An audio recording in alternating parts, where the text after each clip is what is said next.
우리에게 주시는 하나님 말씀은 사무엘하 10장 9절에서 19절까지 말씀입니다.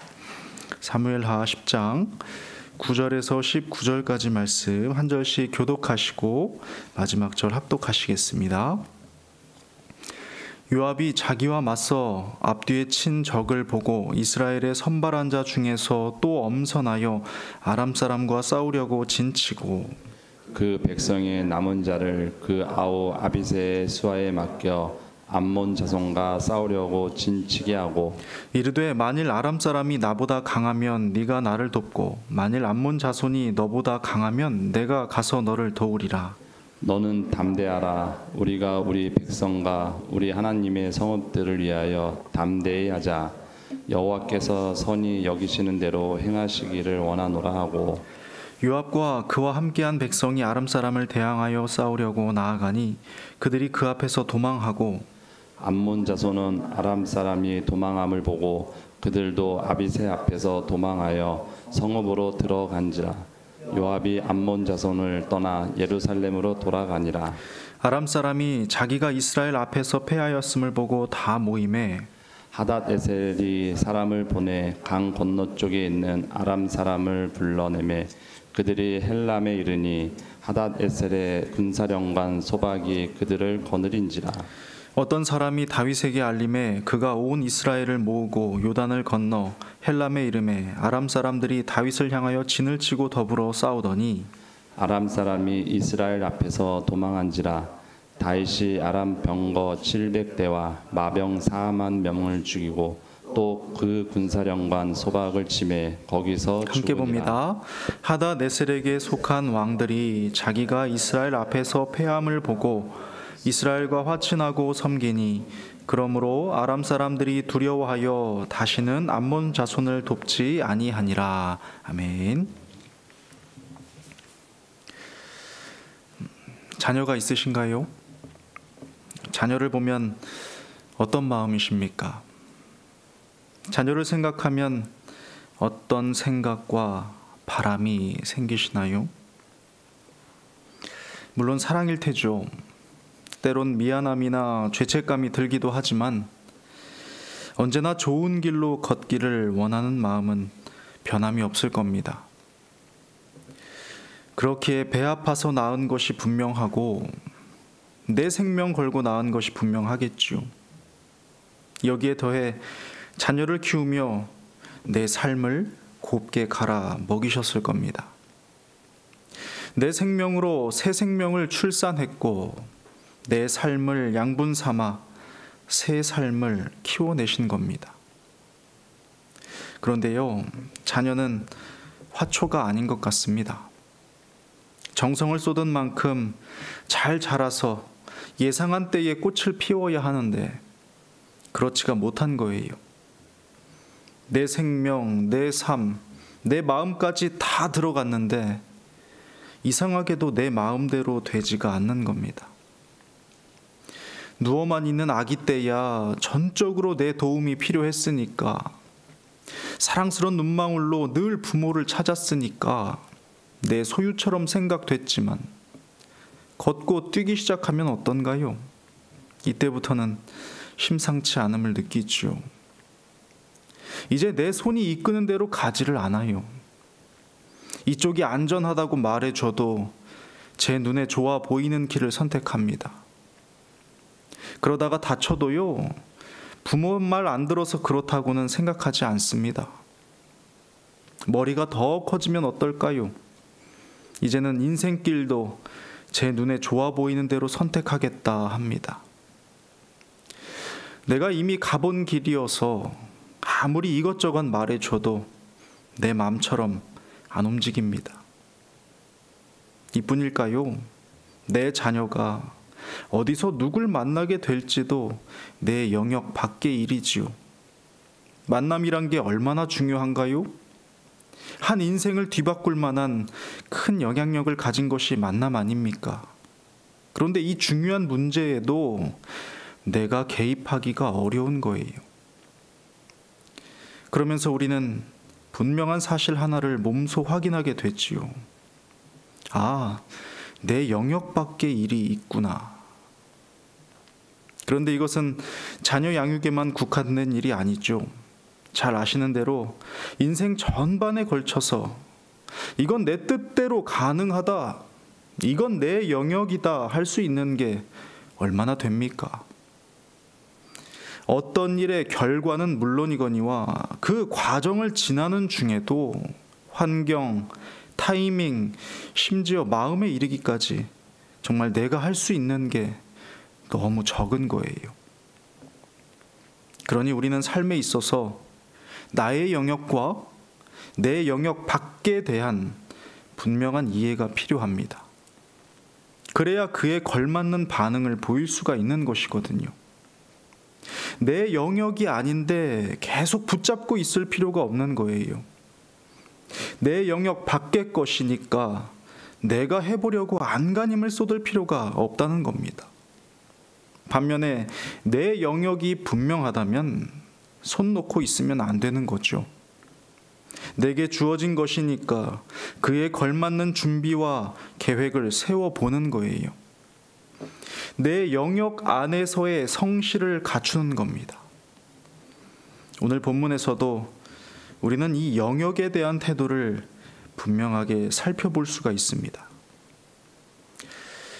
비록 원했던 전쟁은 아니었지만 결국 이스라엘과 암몬이 맞붙게 됩니다. 암몬은 아람 사람 2만 3천 명을 고용하면서까지 싸우기로 작정을 했지요. 소식을 들은 다윗은 요압과 용사 온 무리를 보내어 서로 대치하게 됩니다.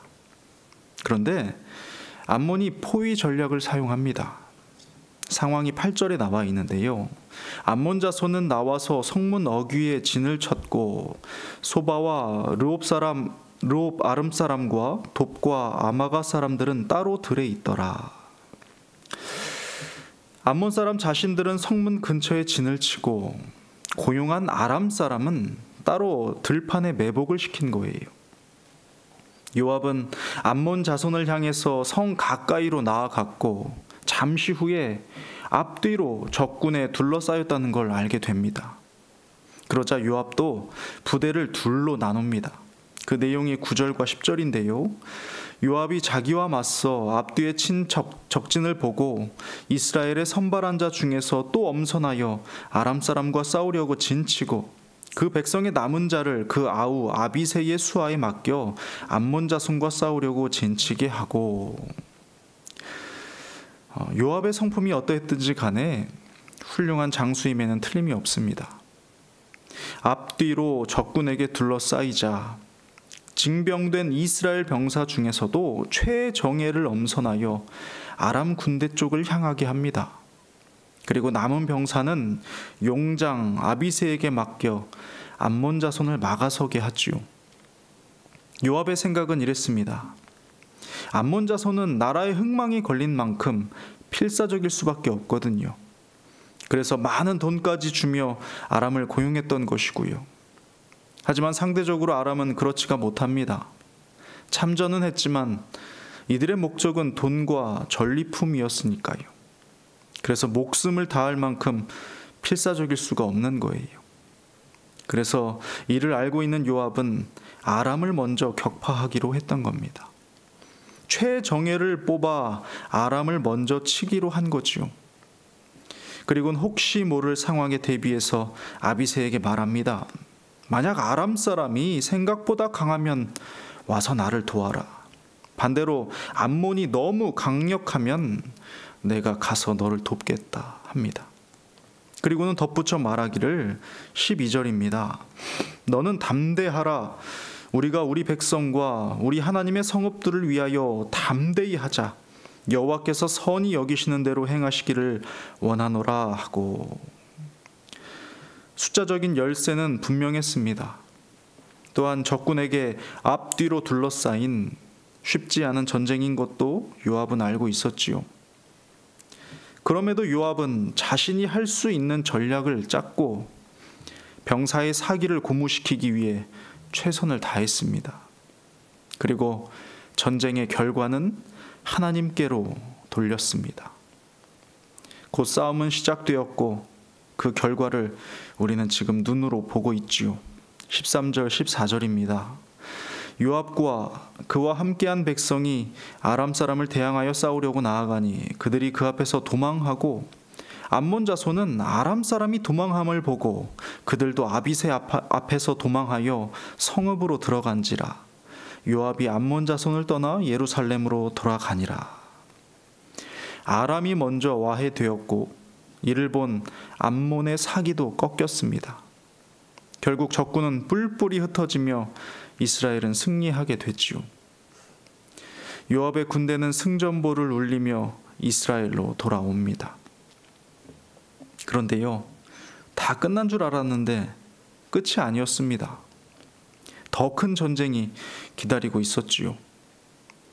패배 소식을 들은 하다데셀이 흩어진 모든 아람 백성을 모아서 이스라엘과 전면전을 펼쳤기 때문입니다. 15절과 16절인데요. 아람 사람이 자기가 이스라엘 앞에서 패하였음을 보고 다 모임에 하다데셀이 사람을 보내 강 건너쪽에 있는 아람 사람을 불러내매 그들이 헬람에 이르니 하다데셀의 군사령관 소박이 그들을 거느린지라. 본래 아람은 8장에서 보았던 것처럼 이미 다윗에게 패하여 조공을 바치고 있는 상태였습니다. 그런데 암몬 자손을 도와 여기서 벗어나고자 했던 것이죠. 암몬과 아람은 서로의 정치적 계산이 있었습니다. 암몬 자손은 너희들이 우리를 도와주면 치욕스러운 조공 생활에서 벗어날 수 있다. 뿐만 아니라 우리가 그 대가도 넉넉히 지불할 거야 말했습니다. 마찬가지로 아람은 좋은 기회다. 일석이조야. 암몬 자손이 강력하니까 우리가 힘을 보태면 충분히 승리할 수 있겠다 한 겁니다. 그런데 암몬이 패배하자 이제는 아람의 생존이 걸린 싸움이 시작된 거예요. 결국은 사력을 다했지만 아람은 또다시 패배하게 되고 이전보다 더욱 약화되어 다시 이스라엘을 섬기게 됩니다. 이후로는 반란을 꿈꿀 수도 없게 되지요. 19절에 기록하기를 하다데셀에게 속한 왕들이 자기가 이스라엘 앞에서 패함을 보고 이스라엘과 화친하고 섬기니 그러므로 아람 사람들이 두려워하여 다시는 암몬 자손을 돕지 아니하니라. 어떻습니까?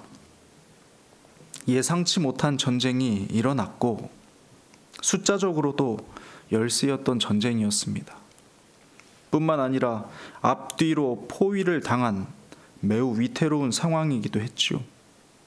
그러나 나의 영역에 있어서는 성실함으로 내 영역 밖에 있어서는 믿음으로 나아갈 때 승리할 수 있었습니다. 그런데 참 희한하죠? 승리의 기쁨도 잠시 또 다른 어려움이 닥쳐옵니다. 이 또한 예상치 못했던 전쟁이었고 이전보다 더 큰 싸움이었습니다.